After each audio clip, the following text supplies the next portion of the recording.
Film dimulai dengan menampilkan hutan belantara di mana suku pedalaman sedang berusaha menahan monster ganas bermata satu atau biasa kita kenal Cyclops yang mengamuk menyerang semua orang. Sepertinya keterampilan bertarung para pejuang suku masih tidak cukup untuk menghentikan makhluk itu sehingga membuat semuanya ketakutan. Ada yang melarikan diri, ada yang memohon ampun pada berhala Cyclops, dan ada pula yang mendatangi sebuah tenda di mana seorang pria legendaris pembantai monster berada. Siapakah dia? Selamat datang dan selamat berjumpa kembali bersama saya Teguh Gusto. Bagaimanapun kabar dan dimanapun kalian berada, yakinkan diri bahwa semua akan baik-baik saja pada akhirnya, asalkan kita selalu berdoa kepada Yang Maha Kuasa serta tak lupa dibarengi dengan usaha yang nyata. Seperti biasa, saya akan bercerita tentunya tentang sebuah film yang mana kali ini berjudul Jack Brooks Monster Slayer. Film ini rilis di tahun 2007, disutradarai dan ditulis oleh John Nautz serta dibintangi oleh para aktor yang sudah tidak perlu kalian tanyakan karena saya belum kenalan. Baik, jangan kelamaan, jika kopi telah disiapkan, maka segera cerita kita lanjutkan. Asal-usul si pria legendaris bernama Jack dimulai bertahun-tahun yang lalu, di mana kala itu dia masih remaja dan selalu merasa marah karena ketidakmampuannya dalam mengendalikan emosi. Tak jarang para guru memberikan hukuman, baik dengan latihan ataupun PR tambahan, serta tak lupa Jack juga diharuskan untuk meminta maaf atas kesalahan. Sayangnya, itu masih belum cukup untuk membuat pemuda itu berubah. Ya, sebenarnya dahulu Jack tidak seperti itu. Saat kecil, Jack adalah anak yang sangat baik, hidup bahagia bersama keluarganya. Sampai suatu hari, terjadilah sebuah peristiwa yang menyayat hati ketika sedang berkemah dan semuanya bersenang-senang. Adik perempuan Jack, Cindy, diculik oleh troll. Kemudian monster itu kembali lagi untuk menghabisi kedua orang tua Jack. Merasa ketakutan, Jack hanya diam menyaksikan pemandangan mengerikan itu. Jack kemudian berlari dan bersembunyi. Setelah di saat-saat terakhir, sang ayah memerintahkannya.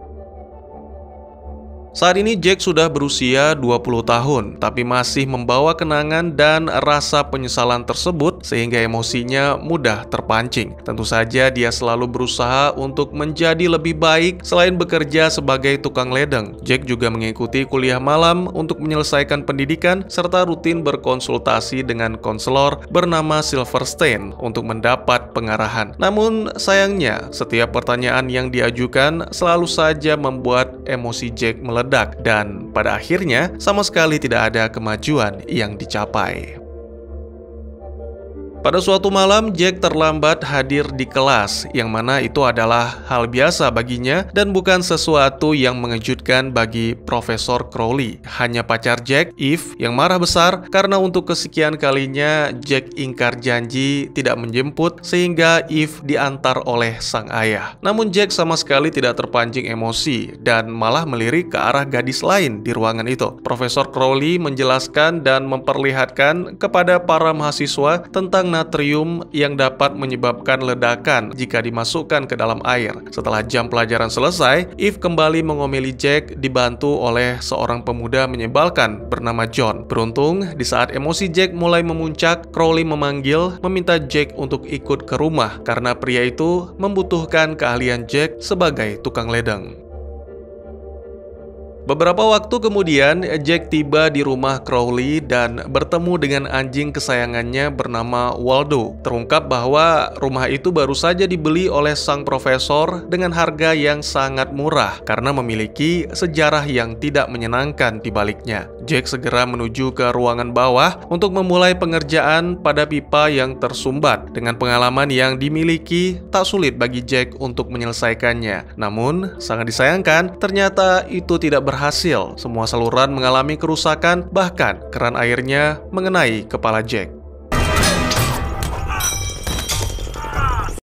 Sementara itu, di sekitar pekarangan rumah terjadi suatu keanehan. Secara misterius, tanah terbuka dan ada cahaya yang muncul dari dalamnya. Kembali ke Jack yang menjelaskan kepada Crowley bahwa mereka harus mengganti keran. Jadi dia harus membawa yang lama sebagai contoh untuk mendapatkan yang baru. Setelah Jack meninggalkan rumah itu, beberapa waktu kemudian, ketika Crowley tertidur, Waldo melihat lubang aneh yang mengeluarkan asap atau kabut, dan itu terus bergerak masuk ke dalam rumah sampai akhirnya tanpa sadar Crowley menghirupnya. Profesor itu pun seketika terbangun, bertingkah aneh dengan berlari ke seluruh ruangan dan menghantam sebuah pintu dengan tubuhnya sendiri beberapa kali sampai akhirnya menyadari cara membuka pintu. Selain itu, dia juga berlari ke halaman meskipun hujan sedang melanda. Keesokan harinya ketika terbangun akibat suara Waldo, Crowley mendapati dirinya sedang berada di halaman dengan tangan yang cukup kotor tanpa mengingat apapun yang terjadi. Ketika berbalik, Crowley menemukan lubang yang menjelaskan mengapa tangannya kotor. Merasa penasaran, pria itu bergegas mengambil sekop untuk menyelesaikan apa yang dia mulai. Sampai akhirnya, beberapa saat kemudian, sang profesor menemukan kotak misterius yang mana di dalamnya terdapat tulang-tulang manusia dan jantung yang masih berdetak. There's nothing to be afraid of here. Tentu saja itu sangat mengejutkan, bahkan Waldo tak henti-hentinya menggonggong. Tiba-tiba saja tangan Crowley bergerak sendiri, memasukkan jantung itu ke dalam mulutnya, dan seketika pria itu pun tak sadarkan diri. Sementara itu di tempat lain ditampilkan Jack yang sedang pergi ke toko material untuk mendapatkan keran, yang mana membuat Pak Tua Howard, salah satu staf kasir, sangat terkejut karena keran jenis itu tidak pernah dilihatnya selama bertahun-tahun. Setelah menjelaskan di mana Jack mendapatkannya, Pak Tua pun semakin terkejut dan ketakutan. Howard meminta Jack berkunjung kembali besok untuk mendapatkan keran yang baru, dan selain itu dia juga akan menceritakan sebuah kisah kelam tentang rumah tersebut. Kembali ke Profesor Crowley yang kini terbangun di ruangan kerja, bersendawa dan tak henti-hentinya menggaruk dada dengan rasa lapar yang melanda. Sayur-sayuran seolah tak mampu memuaskan sehingga pria itu pun beralih ke ham dan susu, yang mana mengisyaratkan bahwa dia hanya memakan daging dan segala sesuatu dari hewan. Saat petang, Jack sudah berada di kelas dan kali ini tepat waktu bersama dengan mahasiswa lain. Hanya profesor yang datang terlambat dalam kondisi yang sangat berantakan. Ketika ditanya, si profesor hanya terkekeh dan mulai menulis sesuatu yang tidak jelas di papan tulis, bahkan sampai mohon maaf. Karena situasi menjadi semakin tidak terkendali, segera Crowley mengakhiri kelasnya. Beberapa saat kemudian, Jack menghampiri Eve yang sedang curhat kepada John. Karena tidak terima, John berusaha ikut campur dan memprotes tindakan Jack terhadap Eve. Sehingga terjadilah pertengkaran yang membuat emosi Jack memuncak dan sementara itu, ditampilkan Profesor Crowley yang pulang dengan membawa sebaket ayam goreng. Karena merasa tidak cukup, dia berusaha memeriksa kulkas dan tiba-tiba saja tentakel tumbuh dari perutnya. Merasa panik, Crowley pun segera memotong tentakel tersebut. Setelah itu, Crowley melanjutkan kegiatannya mencari makanan untuk memuaskan rasa lapar. Sangat disayangkan, hanya sayuran yang tersisa, sehingga pria itu pun mengingat akan makanan segar yang selama ini menemani, ya, Waldo, akan dijadikan santapan untuk makan malam. Keesokan harinya, Jack kembali menemui konselor, mengungkapkan niatnya pindah ke negara lain seperti Brazil untuk memulai kehidupan yang baru. Menurut Silverstein, itu sama saja dengan lari dari masalah dan bersikeras bahwa mereka seharusnya membicarakan tentang tragedi keluarga Jack. Terungkap bahwa selama ini Jack tidak pernah lagi menceritakannya setelah diolok-olok dan dianggap gila. Selain itu, setiap kali menceritakannya, Jack merasa bersalah karena tidak melakukan apapun untuk menyelamatkan keluarganya. Tidak peduli berapapun usianya di kala itu, tetap saja Jack sangat membenci dirinya sendiri. Kemudian, Jack menepati janji untuk menemui Pak Tua Howard. Setelah diingatkan, Howard pun menceritakan bahwa dahulu kala dia bersama pamannya Emmett tinggal di rumah yang kini ditinggali oleh Profesor Crowley. Emmett bekerja sebagai peneliti dan dia sering berpetualang ke seluruh dunia untuk mengumpulkan berbagai macam benda aneh. Salah satunya adalah benda yang dia bawa dari Jepang, yaitu jantung hitam yang tersegel di dalam sebuah wadah kaca, dan itu membuat Howard kecil sangat tertarik. Menurut legenda, ratusan tahun yang lalu salah satu iblis berhasil merayap masuk ke dunia dengan tujuan menyebarkan kejahatan di antara manusia. Orang-orang berkumpul untuk menghancurkan iblis tersebut, namun jantungnya disimpan sebagai tanda keberhasilan tanpa mengetahui bahwa kekuatan sang iblis masih tersembunyi di dalamnya. Benda itu terus berpindah tangan sampai akhirnya Emmett membelinya di sebuah toko barang antik. Pada suatu malam, Howard secara tidak sengaja menjatuhkan kotaknya sehingga retak. Kemudian asap misterius mulai muncul dan masuk ke dalam tubuh Emmett. Itu membuat matanya menjadi hitam lalu mulai berperilaku aneh seperti terus-terusan makan layaknya orang yang tidak makan selama bertahun-tahun.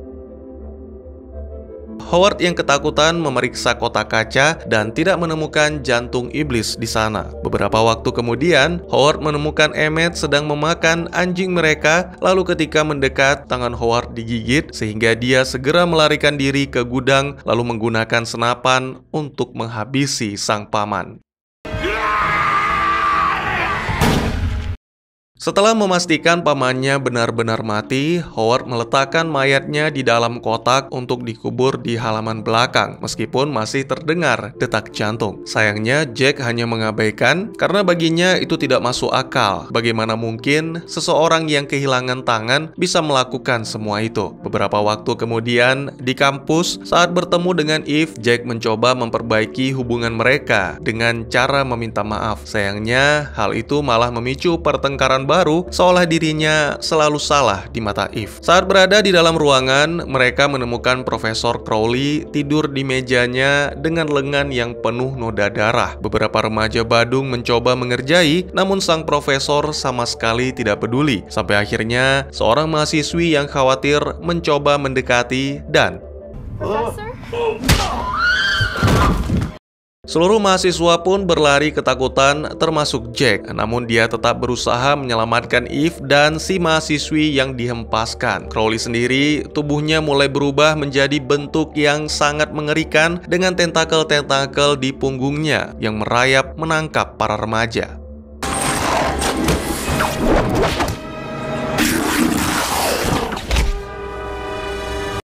Jack, Eve, dan si gadis malang berhasil mencapai sebuah ruangan dan bersembunyi di sana. Sementara remaja lain yang tidak seberuntung itu ditarik kembali ke ruang kelas. Mereka menemukan Crowley yang telah menjadi iblis sepenuhnya dan satu persatu dari remaja itu diubah menjadi monster haus darah.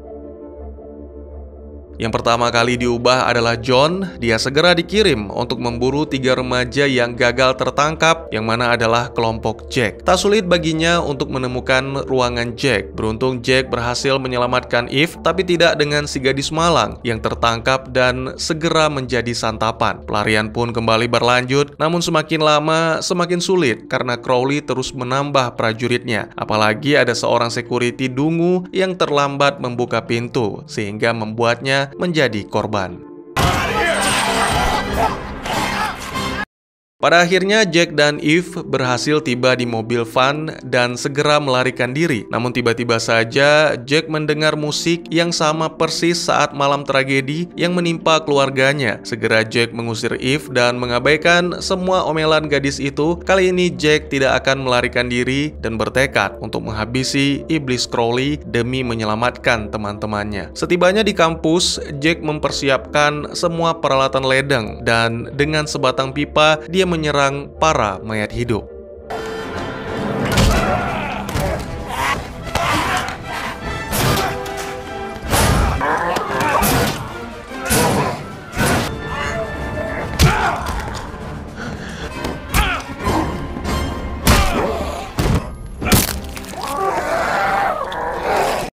Sementara itu, Crowley tidak hanya mengubah para remaja menjadi mayat hidup, tapi ada juga beberapa yang dimakan. Oleh karena itu, Jack harus segera bergegas. Sayangnya ketika sedang mencari jalan ke ruangan kelas, Jack harus menghadapi John dan terjadilah pertarungan seru dan brutal.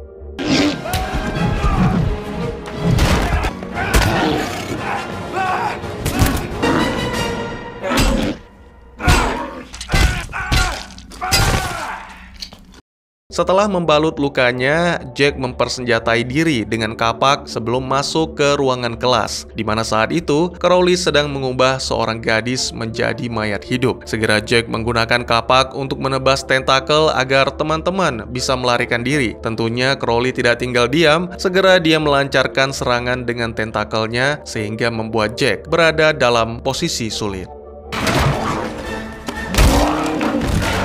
Tiba-tiba saja Jack melihat lemari di mana natrium dari kelas sebelumnya disimpan, serta mengingat reaksi yang ditimbulkan. Tanpa menunggu lagi, Jack pun meraihnya tepat sebelum tertangkap oleh tentakel. Kemudian dia memanfaatkan situasi tersebut untuk memasukkan natrium ke dalam mulut Crowley. Jantung iblis masih berdetak dan mengendalikan tentakel untuk kembali menangkap Jack. Jack segera meraih kapak untuk memotong tentakel, kemudian melesat ke arah iblis itu untuk menyerang tepat di jantungnya. Film pun ditutup dengan menampilkan para remaja yang selamat melarikan diri, meninggalkan Jack bersama Christy, gadis yang selama ini secara diam-diam ditaksirnya. Momen tersebut mengubah hidup Jack dan kini dia menyadari takdirnya sebagai pemburu monster. Oleh karena itu, hal pertama yang dilakukan Jack adalah kembali ke hutan untuk menghabisi troll yang membantai keluarganya demi menghapus rasa penyesalan di dalam diri. Kemudian dia mulai melakukan perjalanan ke berbagai tempat di seluruh dunia untuk melawan monster. Seperti yang dia lakukan saat ini, Jack menghadapi monster Cyclops ganas demi menyelamatkan penduduk desa. Mampukah Jack mengalahkan monster itu? Dan mampukah Jack membebaskan manusia dari teror para monster jahat? Dan tamat. Ya, Jack Brooks Monster Slayer. Film beranggaran rendah tapi memberikan hiburan yang cukup baik. Ini membuat saya terkenang akan film-film monster klasik yang biasanya tayang tengah malam di layar kaca, dan membuat saya awalnya berpikir, ini sebenarnya film apa ya? Kok masih pakai kostum? Tapi lama-lama seru juga, apalagi adegan baku hantam menjelang akhir. Itu benar-benar mantap jiwa. Poin utamanya ya tentu saja tentang Jack, seorang pemuda tukang ledeng yang selalu murung dan punya masalah dengan emosinya. Rutinitasnya selain bekerja adalah menemui konselor untuk mengatasi masalah emosi dan kuliah malam untuk menyenangkan sang pacar yang manja. Suatu momen yang merugikan bagi orang lain tapi memberikan hikmah bagi Jack, yaitu kehadiran iblis atau monster yang membuat Jack berubah menjadi pemuda pemberani dan gagah perkasa. Layaknya Indiana Jones, tapi versi ganas. Jack dengan lihai memanfaatkan alat-alatnya untuk mengalahkan si monster. Film ini tidak menggunakan efek komputer atau CGI, melainkan mengandalkan tampilan aksi fisik. Ya, saya pikir film ini cocok bagi kalian yang sedang galau, membutuhkan suatu hiburan yang ganas dengan sedikit bumbu-bumbu jenaka dan motivasi. Memberikan kita pelajaran tentang cara mengatasi kemarahan, yang bahkan kemarahan itu bukan sesuatu yang buruk jika kita menyalurkannya untuk hal yang bermanfaat dan tidak merugikan orang lain. Mungkin segitu dulu teman-teman, silahkan berkomentar, bertanya, atau merequest film-film apa yang menarik untuk dibahas. Bisa lewat kolom komentar, atau buat yang malu-malu bisa via DM ke Instagram saya di @teguhgusto. Insya Allah pasti akan dibaca. Mari kita jadikan kolom komentar sebagai sarana penambah wawasan dan menciptakan jalinan persaudaraan, bukan malah menjadikannya sebagai tempat pembulian sehingga menciptakan permusuhan. Jangan lupa untuk dukung terus channel ini dengan cara share, like, dan subscribe, karena dukungan dari kalian sangat berharga bagi saya demi perkembangan channel ini. Saya Gusto, sampai jumpa di video selanjutnya. Tetap semangat, tetap bersyukur setiap hari. Dadah!